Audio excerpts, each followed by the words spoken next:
switching. Nope, it's always on the switch. Yeah, I might have switched the mute too. Check that. Oh, and you do it on purpose. Now there you go. You're on. Just a little thing. Well, listen, my name is Seth. Thank you for the kind introduction. I want to share with you a little bit of my background.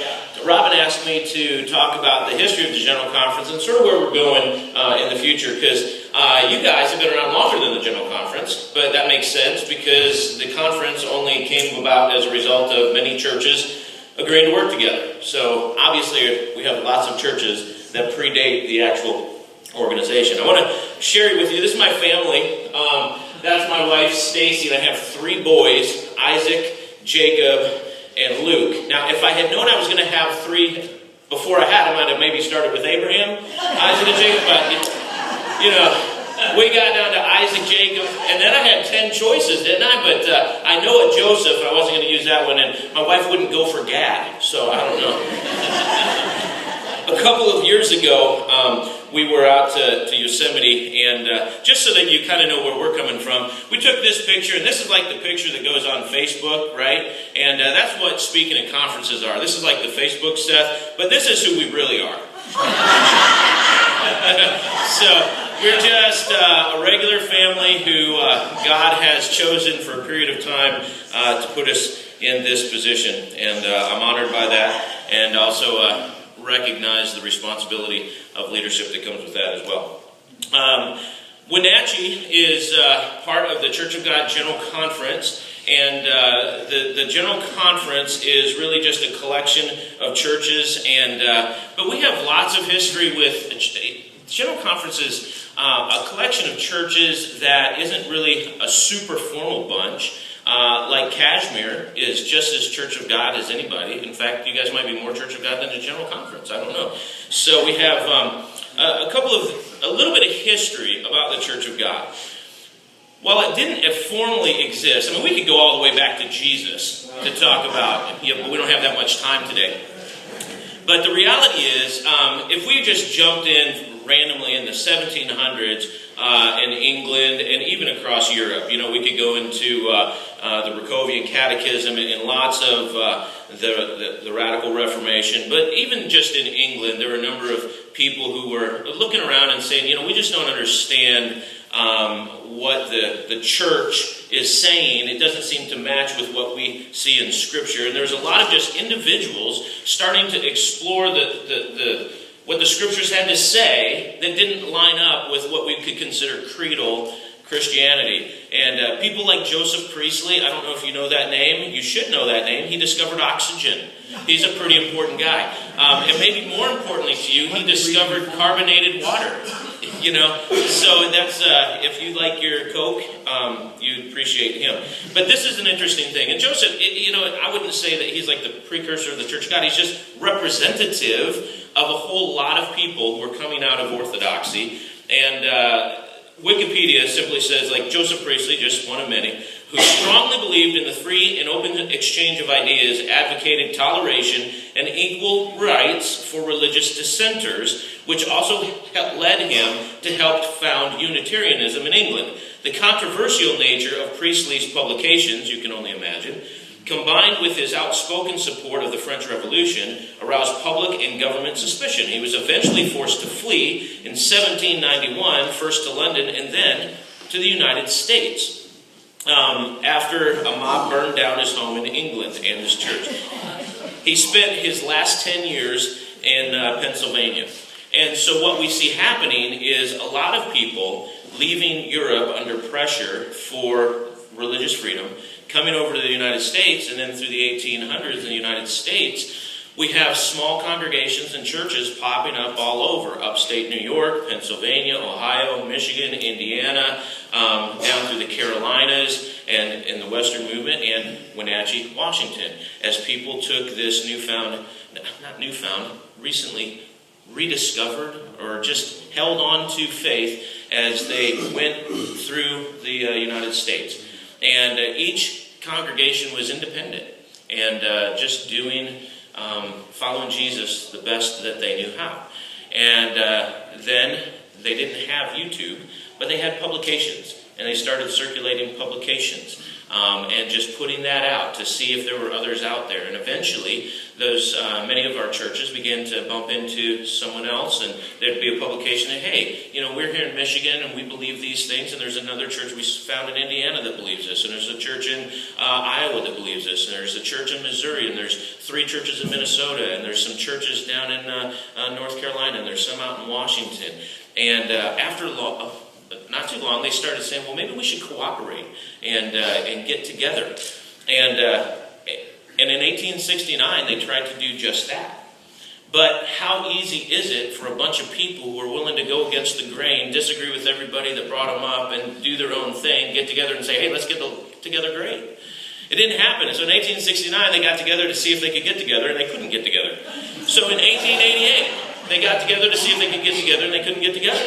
In 1910, they tried it again. And then finally in 1921, after a lot of discussion, the General Conference, as we know it today, was officially formed, and as a collection of churches that were all independently governed. It wasn't a denomination per se, to move forward. And so in 1921, the General Conference was born. And then 18 years later, all of these churches said,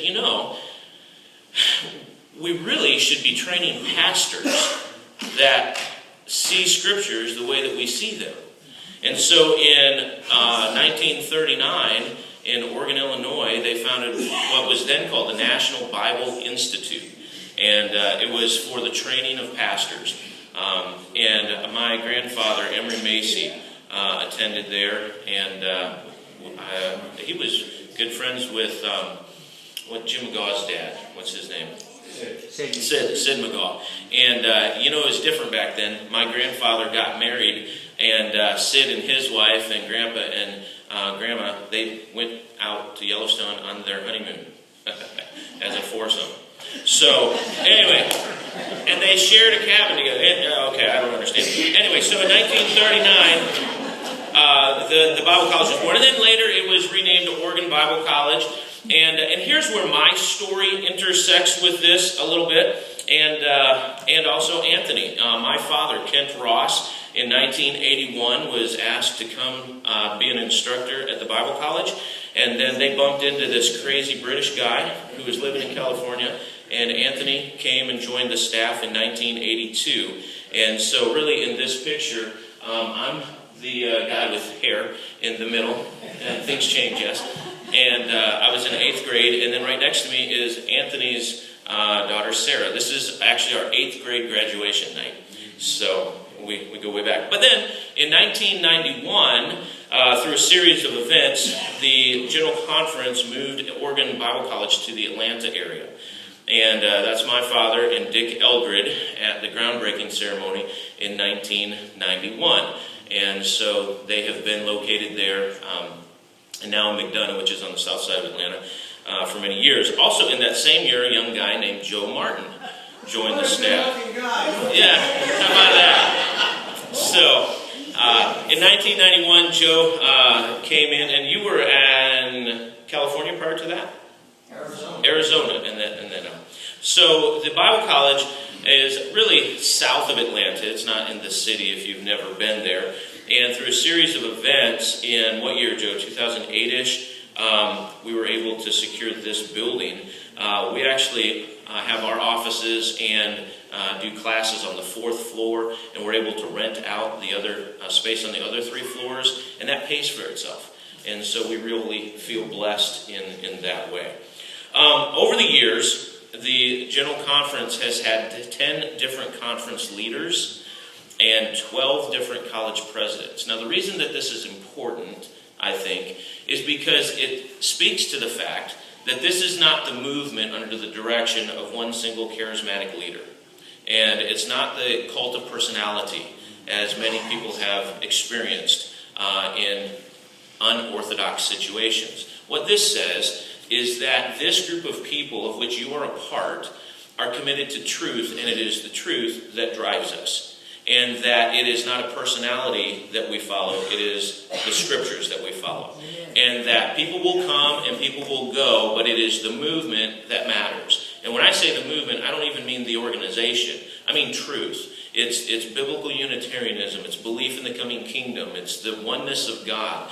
Those are the things that matter, and we're simply along for the ride, and we're here for a short period of time, and we'd better handle it well. It's a stewardship that's been handed to us. In 1968, my grandfather, Stanley Otto Ross, was known as SO, served as executive director of the Church of God General Conference from 1968 to 1980. Then, in 2017, I took the position. My name is Seth Owen Ross, and my dad named me that specifically for my grandfather. And when I was born, my grandfather gave this baseball to me, but really to my parents, that says, "To S.O. from S.O." And I have this baseball in a box on a shelf in my office, because what that says to me is that the time that I have to sit in this chair is temporary. It's been handed to me by someone else. I'm part of a legacy, and not just my family legacy, but the same legacy that you're a part of. You've been handed a faith, and you're responsible to hand the faith on to someone else. And so I'd better be sober about the responsibilities that I've been given, as you should be sober about the responsibilities that have been given to you for this period of time. So the Church of God General Conference. A couple of things about who we are. I want to talk about that just a quick minute. I wrote this down. I was trying to capture the vibe of who the Church of God is. And I wrote this down, that we're a bunch of cantankerous, hard-headed, stubborn, independent, free thinkers who love truth and are willing to sacrifice anything to find it and hold it, even at great personal cost. Would that be true? Yeah, that's right. Which is why anybody in a position like mine says, "I think we ought to do this," all of y'all say, "We're going to do what we want," right?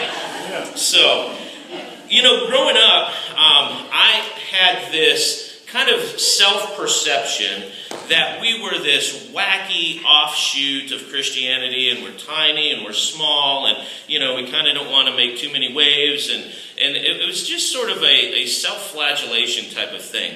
But in the time that I have been in this position, I have run across so many other people who are part of other organizations. In the fall of 2017, I was asked to go speak at a small conference in upstate New York called Kingdom Fest. And Vince Finnegan, some of you know that name, their church puts this on. And they invited kind of leaders from other Unitarian groups, which I didn't really know there were other Unitarian groups too much. I just grew up and stay in my lane, right? I'm Church of God, don't break waves, do my thing. But as we sat around the table, Vince had asked us all to come up to his office, and we were sat around the table, and there was a discussion about, is there a way that all of us could somehow, I don't know if cooperate's the right word, but encourage one another, even though we have differences, and there are differences with these other groups that I would not ascribe to, and I don't think we need to join hands with. But what was interesting to me, as they talked around the group, they looked at me and they said, "Seth, the Church of God is the big dog on the block." What? But that was a new thing for me. And the reality is that we have been around for 100 years. And as I stepped back to say, what are these guys smoking? How do they, thinking this? But the reality is, a lot of these other groups have come out of other cultic or whatever kind of ramshackle, twisted, under a leader type of groups, and they just are looking for a breath of fresh air. And here we sit as a bunch of people who really don't agree on everything, but we've been able to cooperate for over 100 years. We have an established Bible college. We have established churches that have been around for 120 years in Wenatchee's case. We have a professional ministers association that exists to protect the consistency of doctrine. We have a global missions organization. We have programs put in place where our churches can financially share out of their own poverty or richness to help other congregations. And so we really have a lot going for us.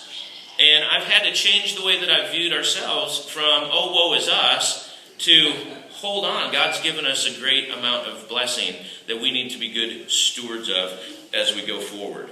And so really, I tend to think of the Church of God General Conference as a network of churches rather than a denomination.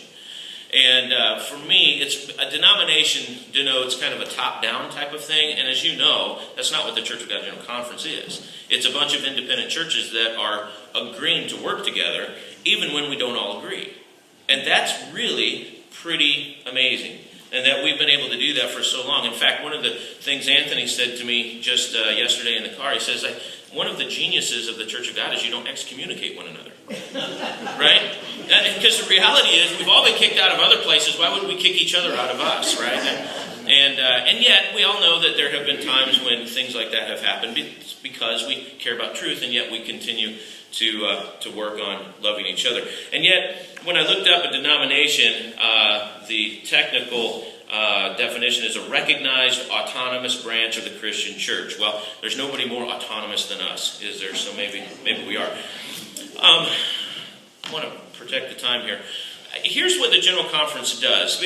One of the wonderful things about being out here on the West Coast is that you get to live on the West Coast. One of the drawbacks of living on the West Coast is it's so very far from the East Coast, where a lot of our churches tend to be. But one of the things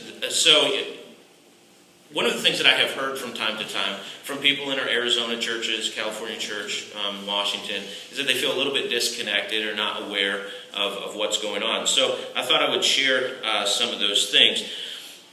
I think there's two essential things that we do. That the Church of God is about helping churches and spreading truth.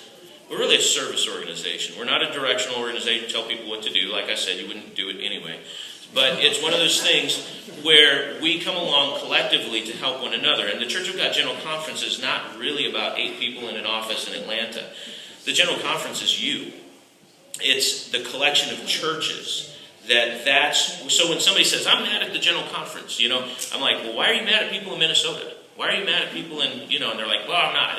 And so we have that conversation about what that really means. A couple of things that I want to point to is in terms of helping churches, there are 3 ways that I think that this happens. One is that the General Conference... Let's use this. I think you lost me. Okay. The General Conference allows us to provide some modicum of structure, right? And it's always interesting to me when people say, "Oh, I don't really like organized religion." And so my question back is, well, would you prefer unorganized religion? I mean, and I know what they mean, but they don't say what they mean all the time. And there is some benefit to having some structure. And here's what I mean. For example, we have a Bible college that requires some structure, but the structure itself provides training for pastors that can go out and serve churches as well. We have a ministers association, and while that doesn't control, it certainly provides structure and a framework within which we have, when a church says, hey, we're looking for a pastor, then we can say, well, these are a list of licensed ministers, and so to some degree, you know what you're going to get. Personalities are all over the board, but you know that this person ascribes to a certain understanding of Scripture, right? So you're not going to get some crazy loon coming in and taking you off base. Lord's Harvest International is a shared effort of missions, and Rebecca's going to talk about Africa. There's some amazing things happening there in Peru, in Russia, in Pakistan, India, the Philippines, and all of these things. And it's just amazing what is happening globally. Church assistance programs. Church Builders Appeal. How many here receive Church Builders Appeals in the mail? Some of you. If you don't receive those, I encourage you to just send me an email. And what that is our churches apply if they need a new roof. How many of you have ever needed to make a repair to your building and like, man, where are we going to get the money? Right? So the cool thing is this is a program where twice a year we send out an appeal for a church that's been approved and they've applied, and we just send this out to 350, 500 people and more if you get on the list, and people just send in $25. And so every time there's an appeal, it generates $20,000 to $25,000 that then we just turn around and we give to that church.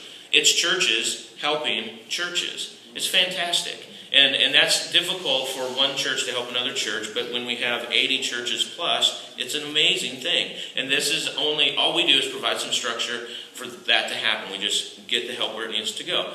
We have a church development aid program, so when a church is kind of on the cusp, they want to hire somebody, but they don't have it, and they think if we were to hire a pastor that would help us get us over the hump, there's a program that can provide $600 a month for the first year, $500 a month for the second year, $400, $300 through 6 years, so that it helps a church get over the hump, right? And so these are the things that we want to do because we firmly believe that truth must go forth. And if there's any way that we can provide support to churches to help that happen, because we know it's hard sometimes in a small congregation. And so why should we let people just swing in the wind on their own? Why can't we all swing together? And publishing, the Herald has gone out for a long, long time. The world of publishing is changing a lot.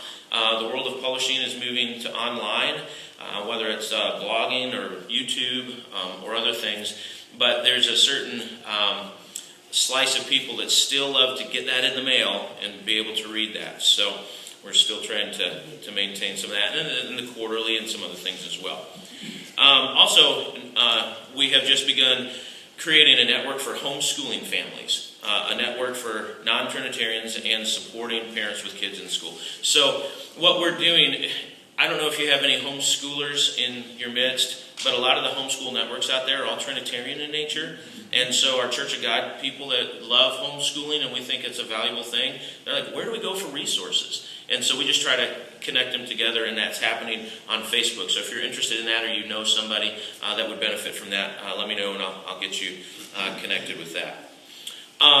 So we provide structure. I think the General Conference also provides fellowship, and specifically through some shared events. Ministers Conference happens once a year, and that's a place where ministers get together and just cry on each other's shoulders. No, I mean, where they can get together, they can be encouraged, they can receive some training, and there's something that happens in those ministry circles where they can link arms. And also, we provide resources for counseling. Sometimes when people need counseling, they go to their pastors, but where do pastors go? And it's difficult sometimes. And there are times when a pastor may need some marriage counseling or just I need some blow-off steam counseling. And so we have some resources set aside to say, look, if you find a professional counselor you want to go to, that we'll cover those costs. Because we know how hard it is to get pastors. So we need to take care of the ones we've got. Okay? Christian Workers Seminar happens in Gatlinburg and Pigeon Forge, that area, every year.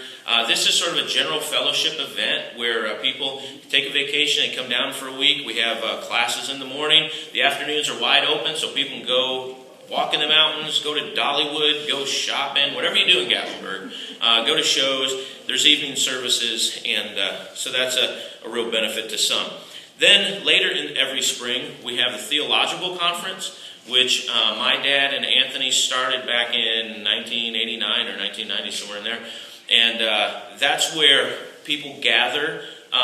This is not necessarily a Church of God gathering, but we sponsor this. And people come from Europe and Australia, New Zealand, and all over the place just to be in the same room with other people that believe like them. And share their stories. And that's one of the most powerful parts of the weekend is when people share their stories of how they've come out of Catholicism or they've come out of this small network or whatever. Would you agree with that, Anthony? That's fantastic. And these are generally pretty solid thinkers in this group. Then every summer we have a series, we host Fuel, which is our high school and college student conference, and regional state camps. And I know Washington, you guys do great state camps every summer for kids, because one of the things that we know is true is that when a student grows up in a church and there's 3 other kids, that sometimes it can feel like you're kind of alone. And so when we can get all the students together, so at Fuel, our national thing, we have over 180 kids come together, and they walk in and are like, oh, other kids are as crazy as we are. This is awesome. And it's just a real encouragement. And the students live for that every year. I hope to see the day when we can do 2 of these, one in the east, one in the west, because it's so very expensive to get kids to travel that far, and I understand that difficulty. Then this is an interesting thing at Camp Mac. How many have ever been to Camp Mac? Okay. This is in Indiana, and the Indiana State Conference hosts a family camp, much like you guys have a family camp out here, right? And so it's very much the same thing. Everybody goes, and this has become, it was at one point mostly Indiana, but now it's Indiana, Michigan, Ohio. It's becoming almost a replacement for what a week-long general conference used to be, and entire families attend together. So that's a lot of fun. But then also, I feel like the General Conference not only provides some structure, provides some fellowship, but also encouragement. And we really encourage people to produce, whether that's writing, doing videos. And so we don't probably have the resources in an office of 8 people to be, the all producers. But we come alongside of people like Anthony, and his work at the Bible College has given him a platform to do what Anthony does. And Sharon and Dan Gill, who have done what they have done on their own, and then we have come alongside them and just really said, hey, keep on going. Sean Finnegan and his Restitutio, we don't take credit for any of those, but we want to be the encouragers of. And we want to, put wind in their sails. We want to, give flight to their wings. And, these people are already doing things. But why not cheer these people on? We don't have to control it. We just got to encourage it. And that's what the General Conference, I think, really can provide. Now, that's what we do. But where are we going? That's a big question, too. We can always talk about where we've been. And the Church of God has historically done a really good job about talking about where we've been. But sometimes we don't do a great job about talking about where we're going. And part of that is because we have no earthly idea. Right?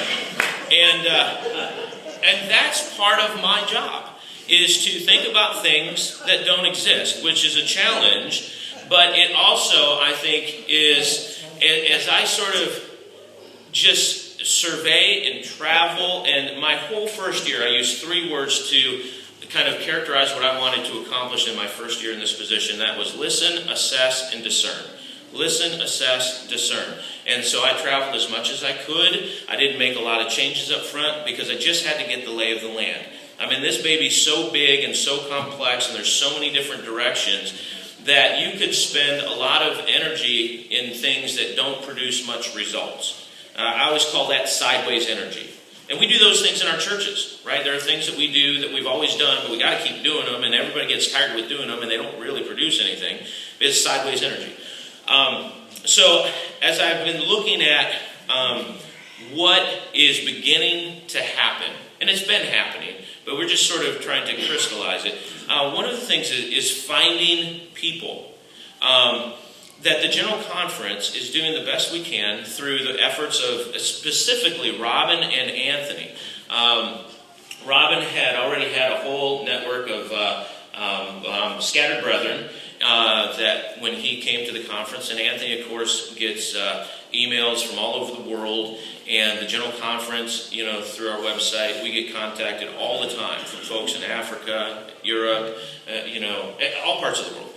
And then we realized, this would probably be a good idea if we kind of cooperated. And so Anthony's contacts and Robin's contacts and our contacts, Robin maintains a big kind of a list. And so, we can go in and we can say this past year, hey, we've got 60 families in the Los Angeles area through either Anthony's contacts or Robin or through our churches that said we want some type of fellowship. And so we had an event out there, and we just gathered people together. And that's not a guarantee that things are going to go swimmingly, but it is an effort to say, let's pull